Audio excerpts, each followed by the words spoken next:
Hi guys, this is a bonus episode celebrating the life of Sound Sultan.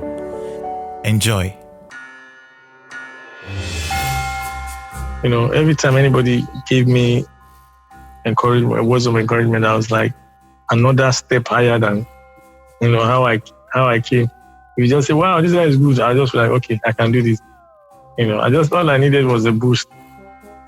My father told me life is not a bitter road. This is Origins Africa podcast, where we explore the origin stories of people who have made and are making their dreams come true, asking the what, the when, the how, and the why. I'm Osheye, and on this episode, you'll get to hear the origin story, albeit short, of Olanrewaju Fasasi, popularly known as Sound Sultan. You hear him talk about where his inspiration came from, his songwriting process, his early years, and releasing his 8th album in 2020, in spite of the pandemic. Open your ears to wisdom, keys to the kingdom, walk in freedom.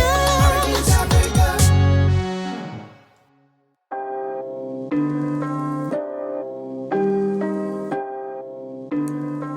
Erinwo, as we would say in Yoruba, on Sunday, July 11th, 2021, as we lost an industry titan and veteran, Olanrewaju Abdul-Ganiu Fasasi, popularly known as Sound Sultan. Sound Sultan was 44 years old when he died from a hard-fought battle with throat cancer. Sound Sultan really lived, and he lived fully touching many lives and impacting generations. He was a rapper, singer, songwriter, actor, comedian, recording artist, and many more. He was notable for using his music to speak against poverty, corruption, bad governance, and societal ills in Nigeria. He was also a United Nations ambassador for peace for his exemplary lifestyle and career. August last year, Origins Africa podcast met with Sound Sultan to have him share his origin story with us, and that's what you're about to listen to. However, we're only able to get about halfway into his origin story. We had planned to reschedule for another day, but sadly, we never got around to it. The year 2020 was interestingly Sound Sultan's 20th year in the music industry, and he had planned to release 2 albums to celebrate both decades. 2020 was also a year like no other, the year the COVID-19 virus shut down the whole world. How did it affect Sound Sultan? As a human being, it has affected a great deal. I'm the kind of person that I'm a sociable person, and going out, even going to the basketball court, playing basketball, doing everything I love to do, has taken a major, blow. When it comes to performances and shows and gathering, which of course is what we thrive upon, yes, that too has taken a great blow. But, me, I've never been a one-trick pony. It's like I've been preparing for this day for a minute now. So I really thank goodness that I've been able to, use the new normal to redefine what music business is. Because at the end of the day, we don't just wait behind and wait for only performances, So royalties here and then doing a bit more content provision and all that is what I've concentrated on a great deal right now. And I have quite a number of things that I'm doing, or stuff that I've wanted to do, but because of the whole distraction, this COVID-19, I'm always about looking at the cup half full, and half empty. So having this in mind, I want to say there's a lot of things that COVID-19 must have done to people, done for people that they don't really know and they don't appreciate because of the major blow that's given the whole world. So, but at the same time, optimistically speaking, I would say, it's helped me a great deal, I must say. That's helped me a great deal. I released my album. I was the first person to drop an album in the COVID season. First. Yeah, I can remember. Because I felt like, look, did COVID write a letter to everybody telling them when it will end? Some people were like, no, just wait, let it blow over. I was like, blow over? When did you know that it will blow over? Because I was planning to release 2 albums this year, 2 albums? Like yes, because my 20th year, I said 1 album for each, decade. Interesting. Okay. Yeah, but, that too took a blow. And I was supposed to go on a school tour, just sensitizing kids about, the journey, the marathon. I don't want to sound like Nipsey also, but honestly, I love that, that phrase or whatever it is, that life is a marathon, and I enjoy, pushing that narrative that way.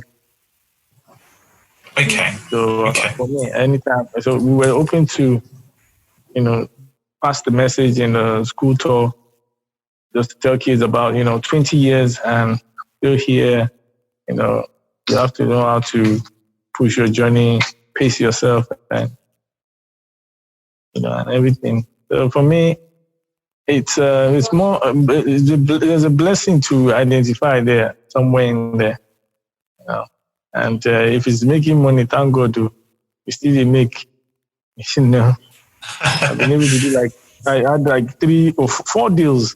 I just look and make, just capitalize on the situation, done stuff with quite a number of brands, from Pick Milk to Echo Bank to, so while we're still doing this, and I still have 2 in the works. So everything has to be virtual, and we need to just try to redesign and, just redefine our purpose. That's it. Okay, at the end of the day, we are creative people, so we have to stay that way. Creative. Okay. So should we still expect the second album before the end of this year? That one is a no, because I feel like I might drop some things. Funny thing is, I already dropped another single apart from the album, which of course is Fire, and is doing very well. A lot of people, it's so loved. And that is not even on the album. And I've not even started shooting my videos on the album. I just felt like this Fire is an inspiration I was gotten because I didn't know about COVID before I did all my body of work. So I just wanted to do justice to see the situation and how much pressure we are going through, through music. And I know that there is none in our album that caters for COVID. And not that I'm not really a fan of singing with the name and all that, but I still did something that reflects what we are going through. Do you understand? Yeah, I do. Okay. So that song. Also, definitely I'll be dropping some other songs, but that's me. That's how I do my thing. I feel like the music and body of work is more like a catalog, so you can always visit it. Not that it's not a seasonal thing. Don't say, you don't drop one album now, you can't drop another song. No, go. It's for the future. It's not just for now. Everybody can go there. It's like a library. So, Okay. I'll still be dropping. I call them homeless songs. All those singles are homeless songs. So I'll drop some homeless songs. When you say homeless, what do you mean? Oh, okay. No album yet. Yes. Okay. So where do you draw your inspiration from? It's nature. That's the most inexhaustible source you can ever think of. It's organic. It's relatable. It doesn't die off. So most of my inspiration is gotten from. Well, I dropped an album before called Me, My Mouth, and I. And I explained what that meant because the I was EYE, yeah? And it's more like my I is the reporter and my mouth is the reporter. Of course, the I experiences those things. So the mouth always reports, so and the music is the the report.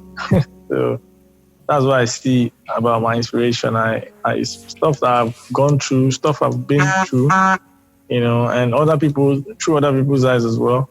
I get to learn about one or two things, and interestingly, I'll do poetic justice to it, make it sweet, and then I serve the people. So what's your songwriting process like? It depends. Sometimes it might be me listening to a song, and then I just start humming or listen to a beat. I start humming along, and then melody comes. And when melody comes, I don't just like when it's only about melody so me, I always like to put lyrics to, whatever melody it is. And it depends on the mood the song creates. Then that would inform what topic I'm going to sing about. So I start by humming. Then another one is, we have to write a song about love. Oh, okay. Then we start. So we have a title and we don't have that one too. It's another process of having to work for a title, then having a title to work with. Then another one is us just saying, look, just play the beat, I beg. And then we are playing the beat, and then Okay. And then somebody walks in, says something, and that thing just sticks. I'm like, come. Well, we just tap from that inspiration and just continue. There's so many ways, so many ways. But if you're given a title and you're to maybe come up with the lyrics and the melody, so how does that happen for that particular process? Now we give me a title. It's more like I'm just saying stuff. I'm just doing gibberish right now because it's not something I plan. It's like it's a natural thing that it just occurs. Like I don't take note of the steps, but I know it comes. Like if I hold my pen and a pad, and there's a title, definitely something will come. As far as the beat is awesome, I can write 10 songs to that beat. That's why I always tell people that I love beats that I can write 10 songs to one beat. That much inspiration, and I flow different arrangements on the song, and then I feel good about it. Then I now start taking the best of all those arrangements and putting them as a song. So it's more like, let me see, like boom, boom, boom, boom. I heard that melody in Onyeka Owenu's One Love Keep Us Together. Yeah, that's true. Okay. Interesting. That's true. So yeah. So me going, everybody out.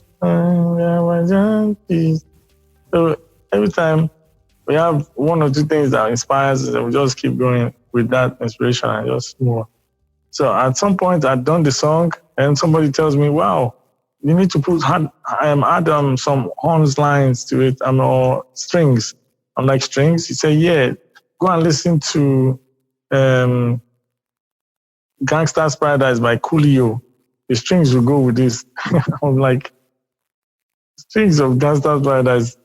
Okay, let's listen to it.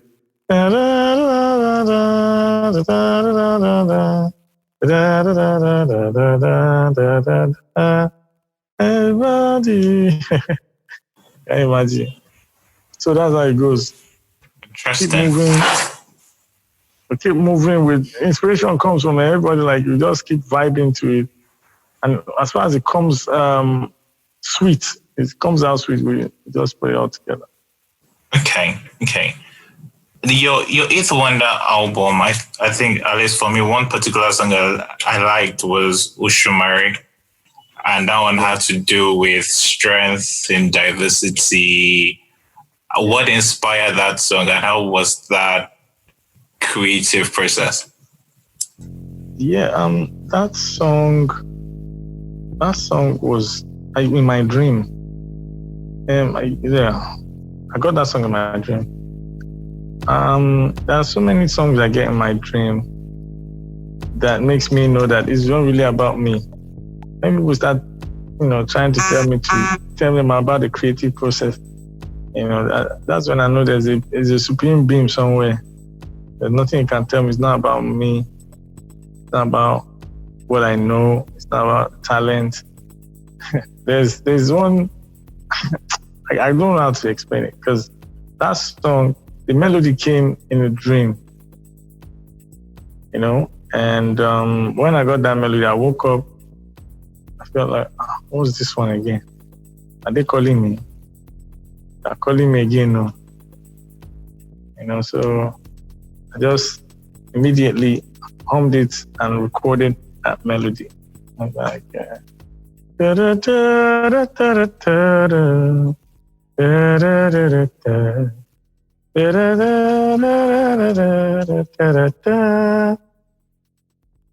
I was like, I love the fact that it's so colorful. It's a colorful melody. I'm seeing rainbows. I'm seeing different colors, spectrum coming to light. Something that has different colors that have come together to make something work. So for me, I always pay attention in school. So when I remember what they taught us in school about the spectrum of the light, how all those colors come to play before you see light, I just felt like this is exactly what's wrong with Nigeria. The diversity that we complain about is our strength, and we need to make good use of it.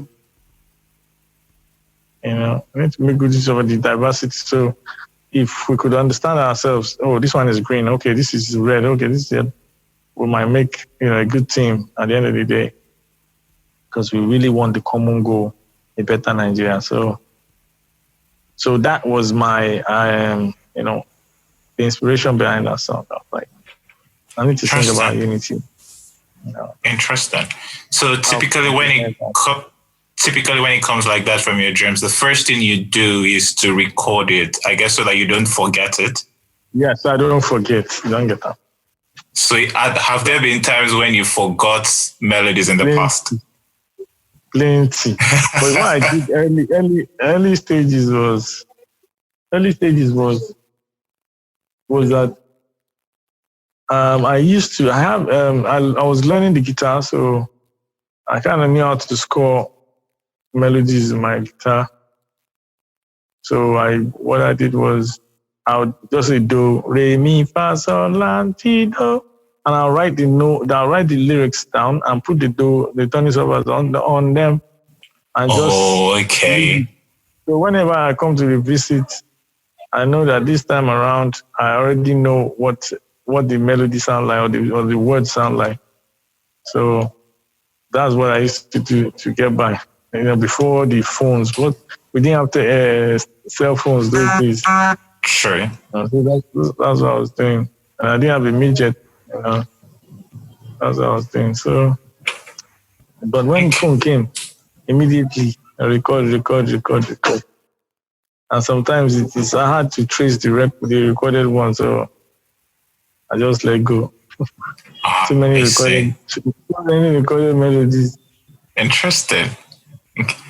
There was another song, Ghetto Love, where you featured Ghetto Kings, Daddy Shuki, Marvelous Benji, and what inspired that song? Why did you want to feature the, should I say, legends of Nigerian music? Yeah, I mean, what inspired it was that I did something like a competition on Twitter. I told budding producers to come give me their best shot, give me some beats for me to listen to, and if I like it, I'll work with it and pay them. That. It was just that simple, virtual talent show. So I picked the guy. It was Stand Still. And Stand Still came up with this beat, very awesome beat. As I was trying to work on the beat, every time I opened my mouth, kept giving me a Jigule vibe. My mouth kept singing Ajegule vibes. I'm like, gosh, what the hell is this? You know, and then I felt like I was cheating on all the Ajegule kings if I didn't get them on this song. Yeah, so I said, okay, let me talk to all of them, which of course I've always managed to keep my relationship with everybody. I have the numbers. I called everybody. In 1 week, that song and video was done. 1 week. Interesting. So, and the funny thing is that song is not just the song. You know, I mean, I always try to read meaning to, you know, to a lot of things. The song just gave inspiration to a whole lot of other things. It was more like a snowball effect. From that song, a lot of people, the guy that started Adigule to the World, the concert, he got the inspiration from that song. You know, and that inspired him a great deal. And that song, I did not know that some of the artists on that song were not in talking terms. I was just innocently doing my thing. I said, look, and then on the video set, I saw that, okay, this one was on another camp. So I was trying to, you know, so everything was a bit divided, but we managed to do the song together and it drew them closer, which for me was an achievement again. And so the song kind of like put everybody back on check that they better know that they have fans that are still waiting for them. Nobody can feel that way. Should believe, you know, in themselves and all that. So that one inspired a whole lot more. So that's what the project did. That's great.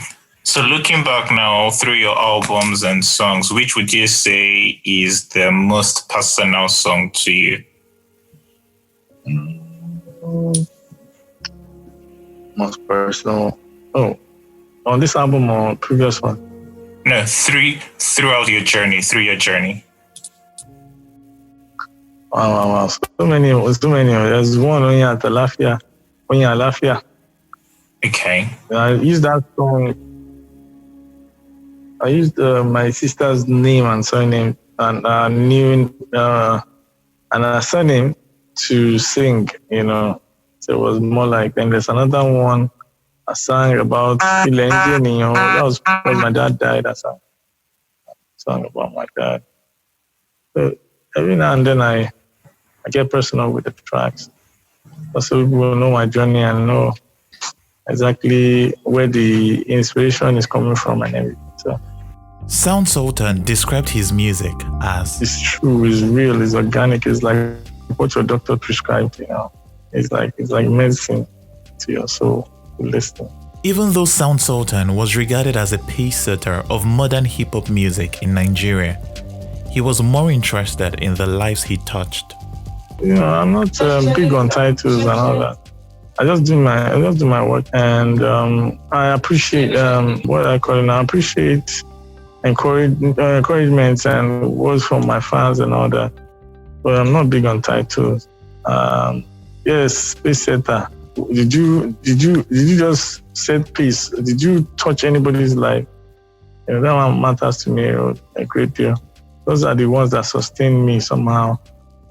The fact that I'm happy that, you know, if I see Whiskey today, I'll say, oh, when Whiskey was nobody, I actually gave him attention and all that.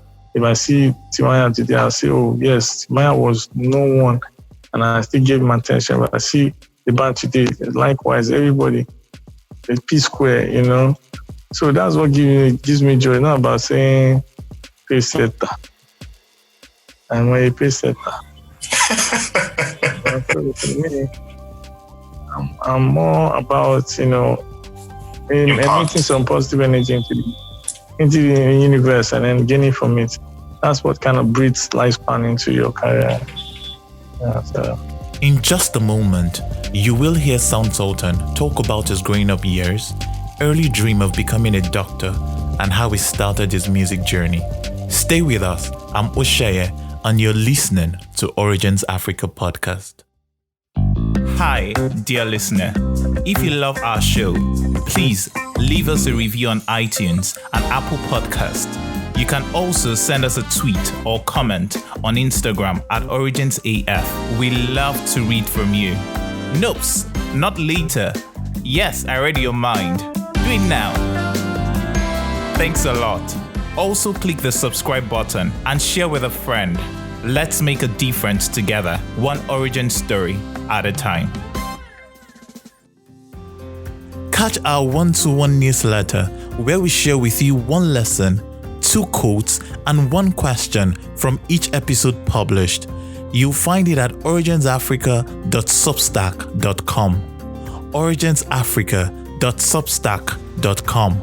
If you like it, please click the like button, leave a comment, share with a friend, and subscribe. Also, you can now watch video snippets of some of our guest interviews. Simply go to Origins Africa Podcast on YouTube, Origins Africa Podcast. Don't forget to subscribe, like our videos, and share. Let's make a difference together, one origin story at a time.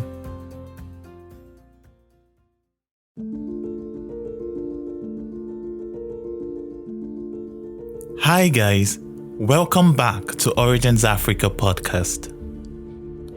Sound Sultan, growing up, was a very quiet child. I was like a quiet child, not like very quiet. An introvert, and most times it's always like, oh, this guy, open your mouth now, open the tongue, and I can't hear you, you know? I wasn't that audible. So music was from Babadi, you know. I saw that I could do it. My brother Babadi was already like going to studios with my Jack Fashek back in the days.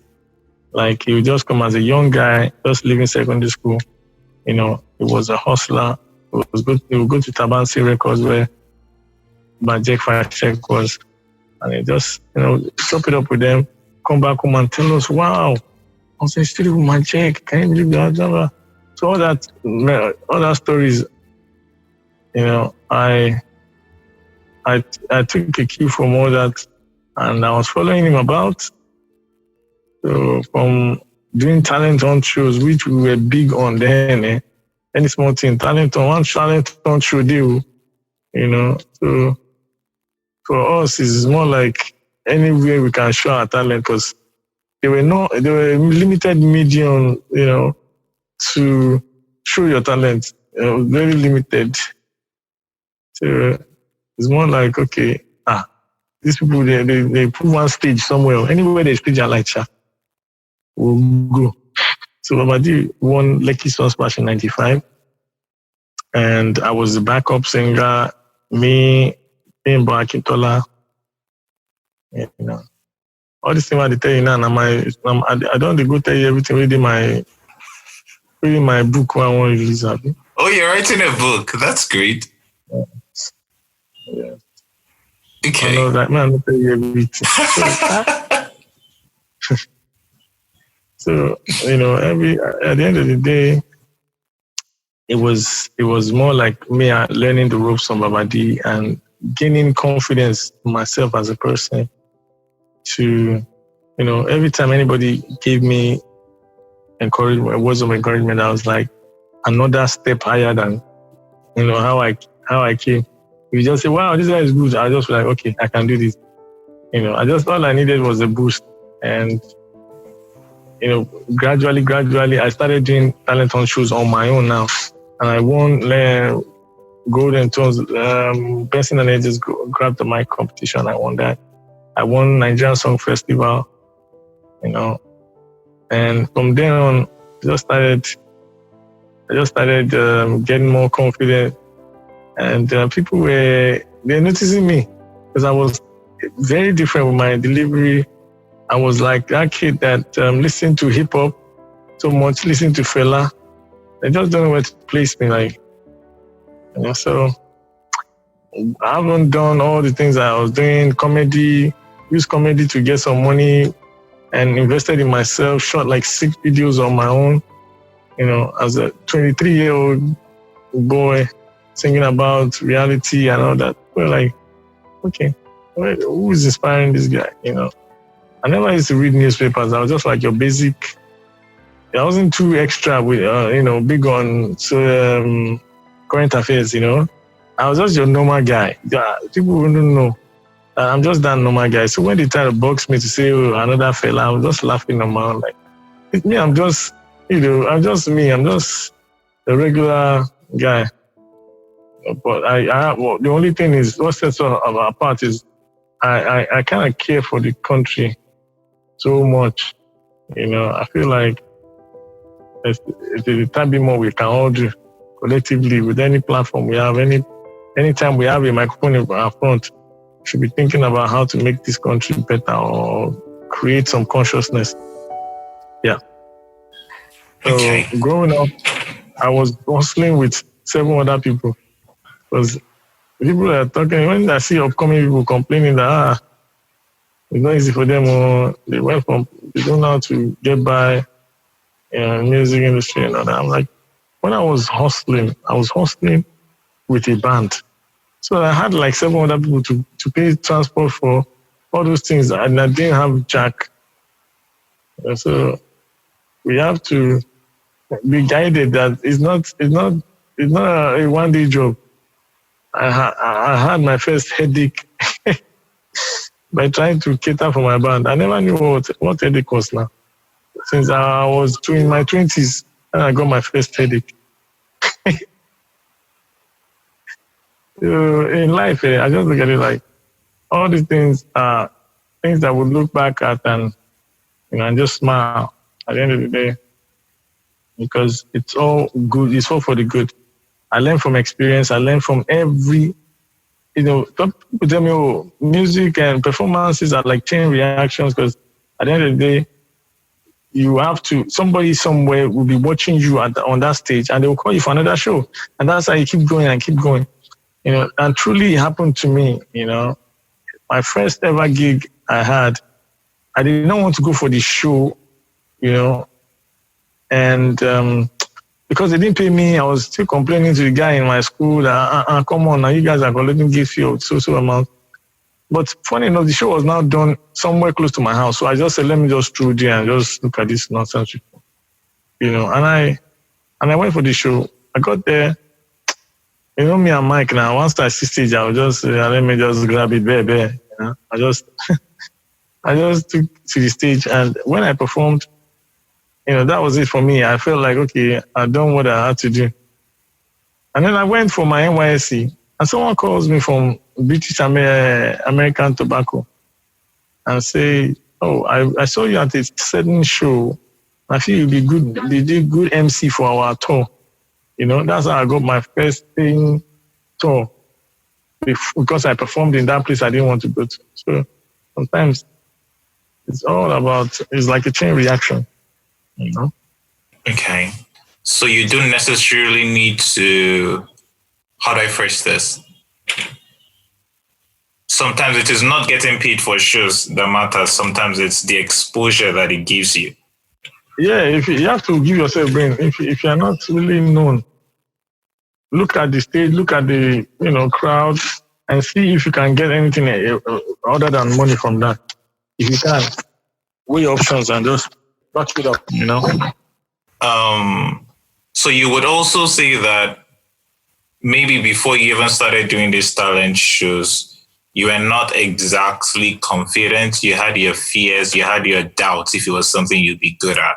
But the more you participated in these talent shows and the more you won and you got feedback, the more you became more confident and then you started to do more. Back in the days, I always, because I was a fresh guy, I was new, and I knew that at least I could tell, what was good music and what was bad music. I could tell. But the only thing is, I didn't want a situation where sometimes my own voice becomes the oversweet for me. So it's always good to get the opinion of people, regardless. And so I always wait for people's opinion. And then when I get it and it's positive, I use it to encourage myself and boost my own ego. But this is it. the thing is, it's good for artists, even no matter how talented you think you are, to nurse some fears. You know, that fear is the saddle that brings you, that you used to bring you. In fact, is it saddle now, or what do they call that? That we used to climb down from your high horse when you need to. Okay. I get. Yeah, I do.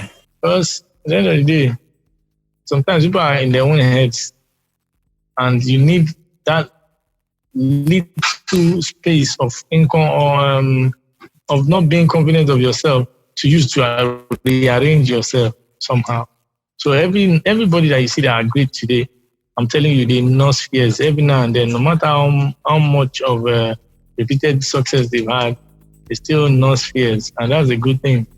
I'll never discourage anybody from nursing fears. That's what makes you better. You can't be stuck in the same old greatness. That's why I say that. True. So what are some of your fears today? I get plenty fear. Every now and then, I just check if I am communicating, because I know that the forms of communication, the dynamics are just enormous now in the space.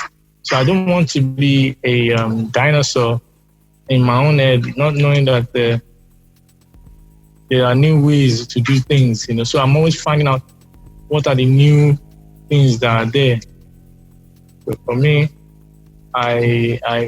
when you check out my Twitter handle, check out my Instagram handle, it's at Sound Sultan. It's not like at the real or at I want to be.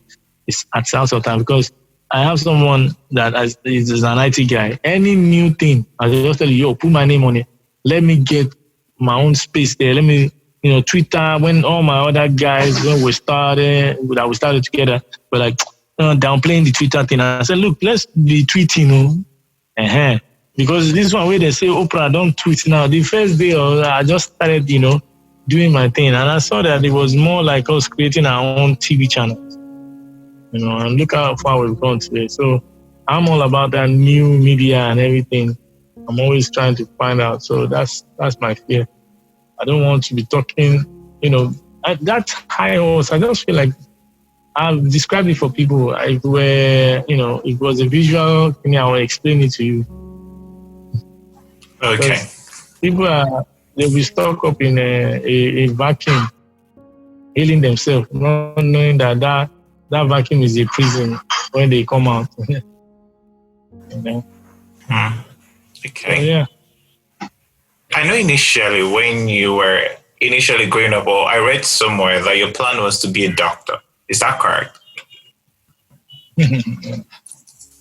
Yes, you are correct. Okay. So when did that change? I think it was chemistry class. You think it was what? Chemistry class. I had chemistry class.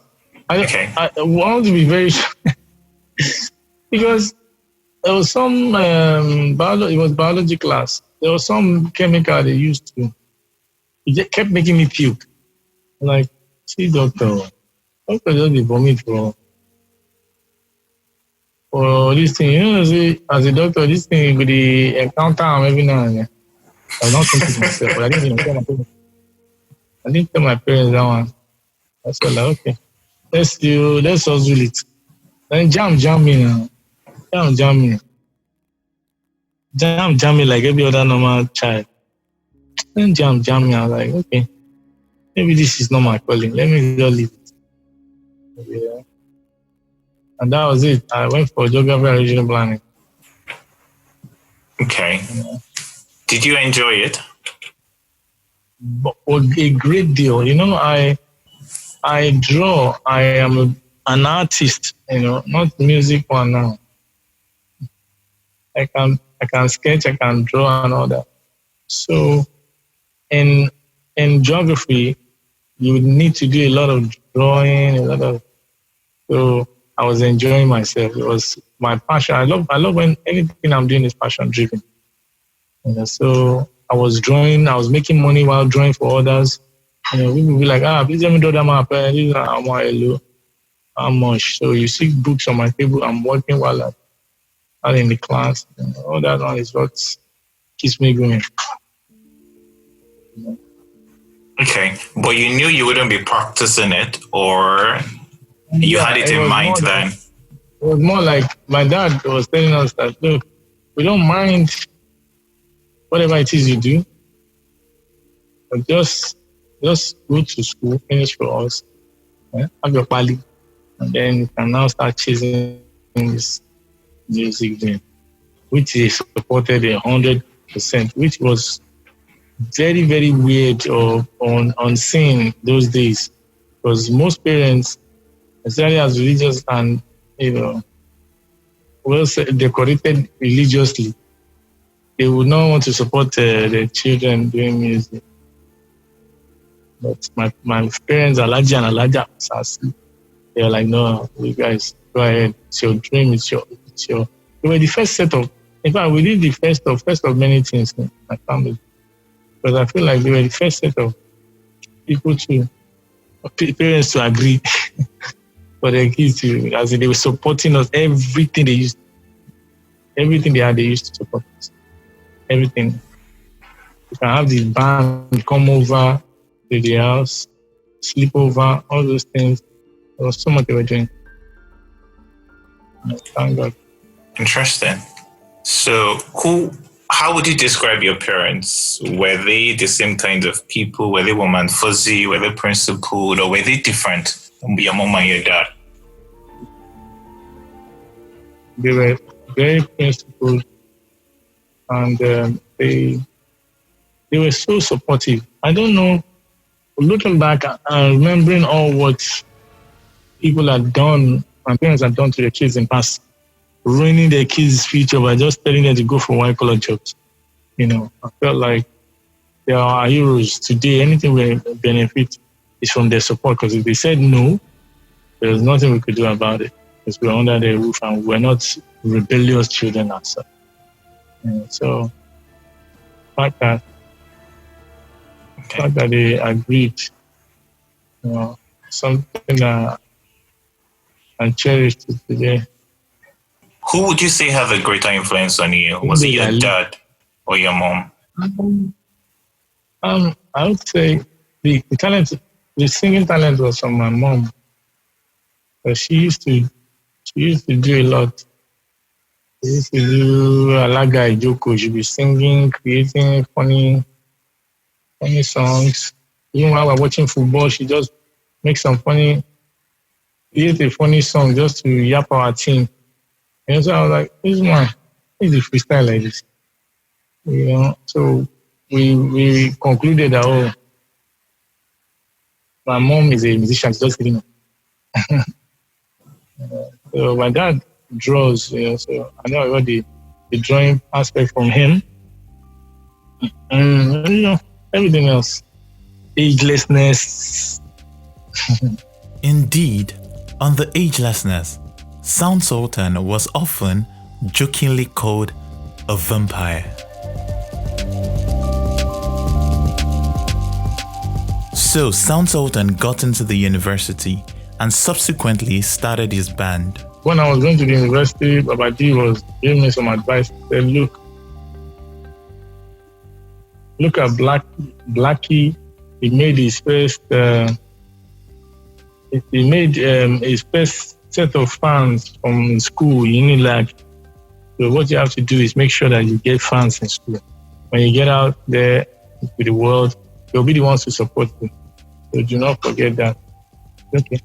So I started going for anything. It was quite dangerous, but we went for shows. Lasso was hot then, cult things. And I remember when Miss Lasso, I was supposed to go, I did not go. They killed 7 people there. I was just a shopper, cannot go.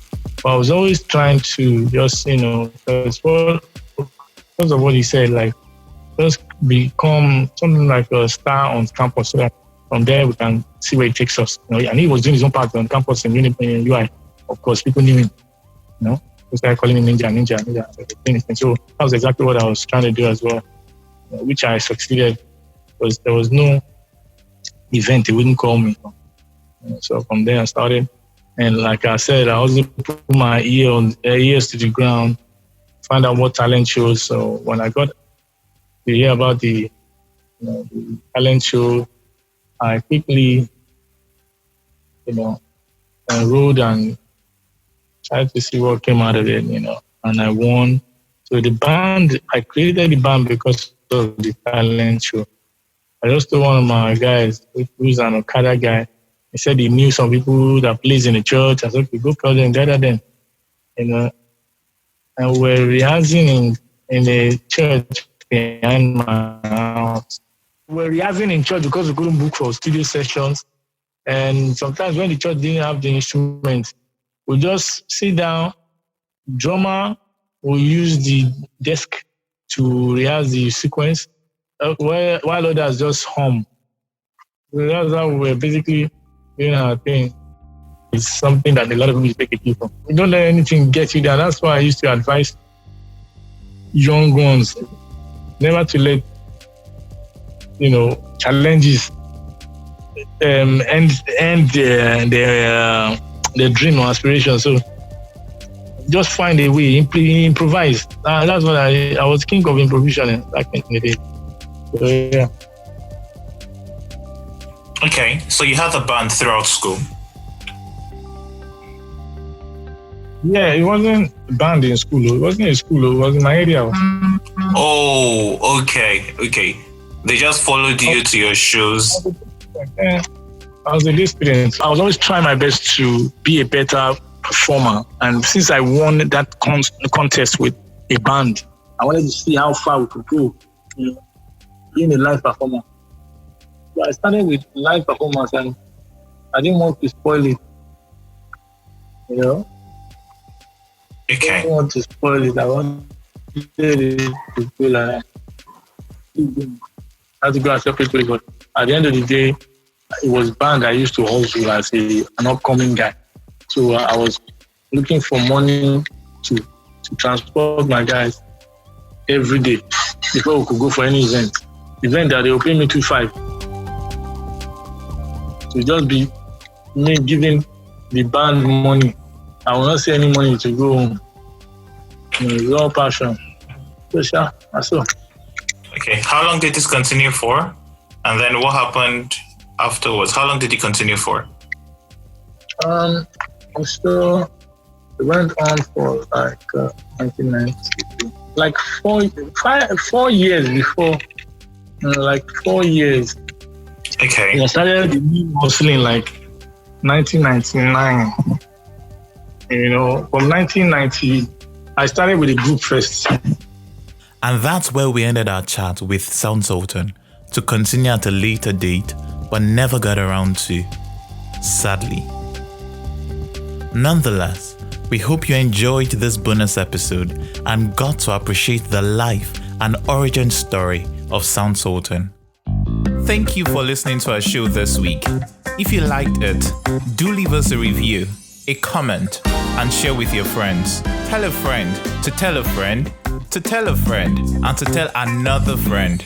We would also love to read from you, so please do send us a tweet or leave a comment on Instagram at OriginsAF. You can also write to us at originsafricapodcast@gmail.com. Remember, do subscribe at wherever you get your podcast: Google Podcast, Apple Podcast, Spotify, YouTube, SoundCloud, amongst others. Catch our 1-to-1 newsletter where we share with you one lesson, 2 quotes, and 1 question from each episode published.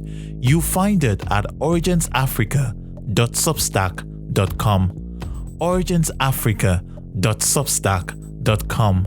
And of course, if you like it, please click the like button, leave a comment, share with a friend, and don't forget to subscribe. Join us next time as we have a chat with Buki George Taylor. She's the founder and managing director of Robert Taylor Media, as well as the founder of My Crawl app.